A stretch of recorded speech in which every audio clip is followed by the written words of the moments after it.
Nah, itu apa, Pak? Iya, pening aku mikir kimia, Cok.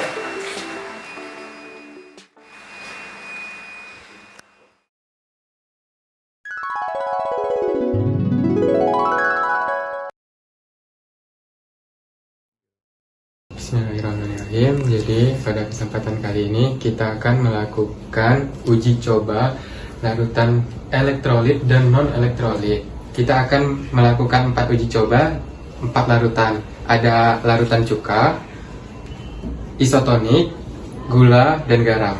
Nah, jadi berikut adalah bahan-bahannya.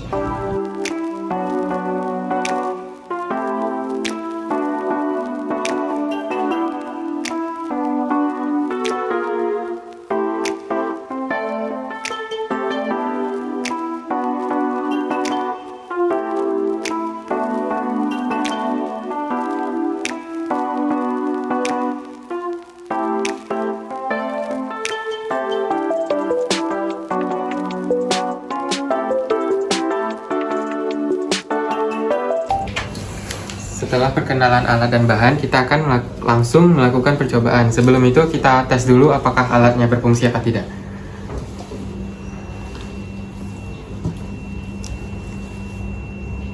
Oke. Nah, setelah berfungsi, kita terserah nih mau larutan apa dulu. Silakan. kita Oke, ini kita akan mencoba larutan isotonik. Apakah larutan isotonik ini termasuk larutan elektrolit? Apa elektrolit lemah? Apa non elektrolit?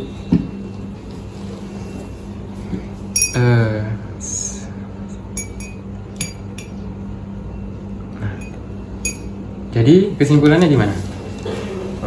jika tidak hidup artinya ini termasuk non elektrolit. Nah, bagus sekali. Lanjut ke larutan selanjutnya.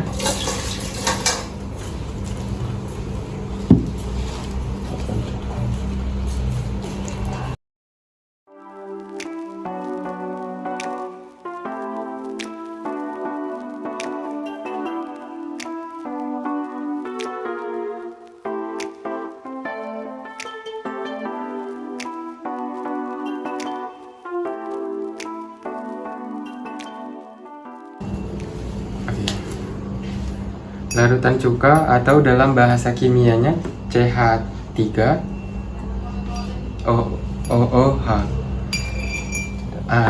Jadi kesimpulannya, Untuk larutan cuka ini termasuk larutan non elektrolit. karena harusnya sebagai penanda kita bisa melihat gelembung.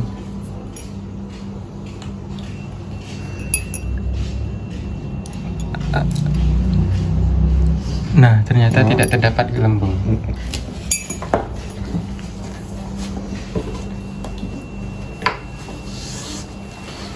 Oke, selanjutnya larutan gula.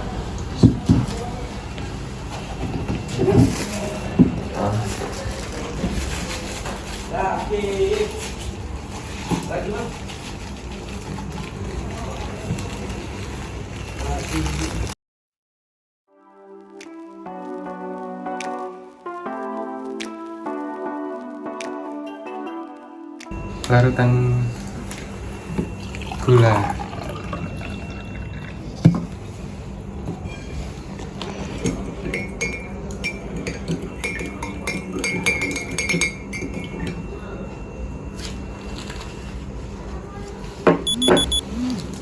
Akan kita coba apakah ini termasuk elektrolit lemah atau Elektrolit.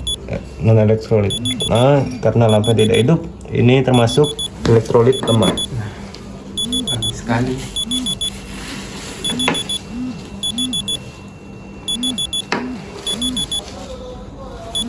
Selanjutnya uji coba kepada larutan gula, larutan garam.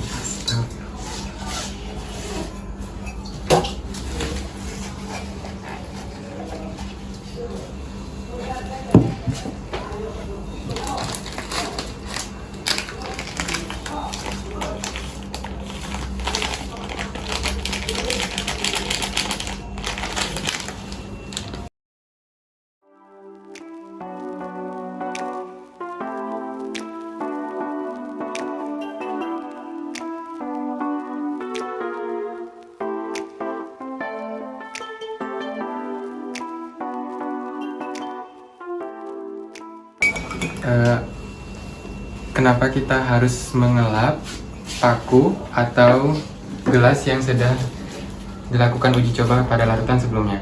Itu karena ditakutkan campuran terlarut ke campuran yang akan kita uji coba selanjutnya.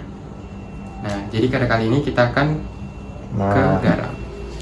Kali ini hidup, jadi ini termasuk dapat simpulkan bahwa larutan air garam termasuk elektrolit karena ini dapat terlihat lampunya hidup dan ini menunjukkan sebuah busa yang menempel pada paku.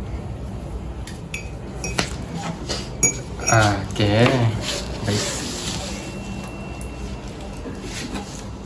Nah, Kesimpulan.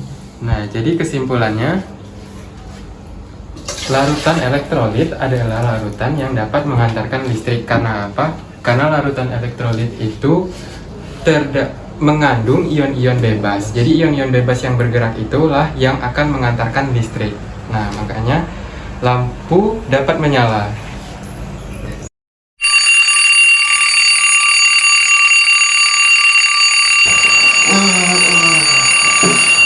Mimpi apa lah aku tadi. Enak aja begini tidur. Perhatikan gambar pengujian daya hantar beberapa larutan berikut. Nah, ini ada beberapa larutan pertama, yang kedua, yang ketiga, yang keempat, dan yang kelima. Nah, larutan yang bersifat elektrolit kuat dan lemah berturut-turut adalah. Nah, jadi kita diminta untuk menentukan mana dari larutan ini yang merupakan atau larutannya bersifat elektrolit kuat dan lemah. Nah, kita ingat kembali ciri-ciri untuk larutan elektrolit kuat. Kalau dia larutannya elektrolit kuat, pasti nanti ditandai dengan nyala lampu yang terang, kemudian terbentuk banyak gelembung. Sedangkan untuk elektrolit lemah, itu biasanya nyala lampunya agak redup ya atau mati, kemudian terbentuk sedikit gelembung.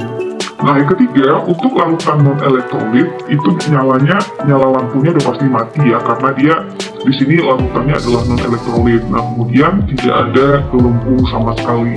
Nah, ini adalah perbedaan yang bisa kita lihat ya dari nyala lampu, dari jumlah gelembung untuk larutan elektrolit kuat, elektrolit lemah, dan non-elektrolit. Nah, sekarang kita analisis untuk gambar yang pertama.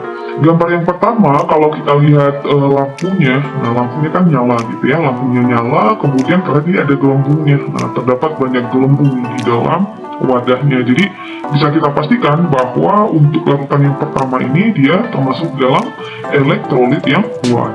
Nah, begitu juga untuk yang larutan yang kedua, kita lihat nyala lampunya di sini juga terang, kemudian juga terdapat banyak gelembung. Nah, yang kedua juga termasuk dalam elektrolit kuat. Nah, untuk yang ketiga ini kita lihat ya nyala lampunya di sini mati atau tidak ada nyala lampu sama sekali di sini. Kemudian di sini kita lihat tidak ada gelembung juga. Berarti kita udah tahu nih berarti termasuk dalam larutan non elektrolit.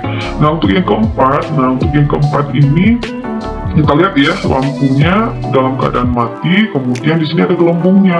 Nah, walaupun lampunya mati tapi dia ada gelembung, berarti ini masih tergolong dalam larutan elektrolit, tapi dia masuk dalam kategori elektrolit yang lemah. Nah, begitu juga untuk nomor 5 ya. Nomor 5 kalau kita lihat lampunya juga tidak menyala atau mati, tetapi ada gelembungnya, terdapat sedikit gelembung di sini. Jadi ini juga atau larutan yang kelima juga termasuk dalam larutan elektrolit lemah. Nah, katanya tadi larutan yang bersifat elektrolit kuat dan lemah yang mana berturut-turut yang mana? Kalau 1 dan 2 bukan ya, karena 1 dan 2 ini sama-sama elektrolit kuat. Kalau 1 dan 3, nah 1 dan 3 juga bukan, karena 1 adalah larutan elektrolit kuat dan 3 itu non-elektrolit. Yang C, 1 dan 5, 1 itu elektrolit kuat dan 5 itu elektrolit lemah. Nah, jadi betul ya. Jadi yang merupakan larutan yang bersifat elektrolit kuat itu ada di nomor 1, yang lemahnya ada di nomor 5. Jadi jawaban yang benar adalah yang C. Coba kita cek 2 dan 3. Kalau 2 dan 3 juga bukan, karena 2 itu elektrolitnya kuat dan 3 itu dia non elektrolit. Kalau 4 dan 5 ini sama-sama merupakan larutan elektrolit lemah. Nah, jadi jawaban yang paling tepat adalah yang C.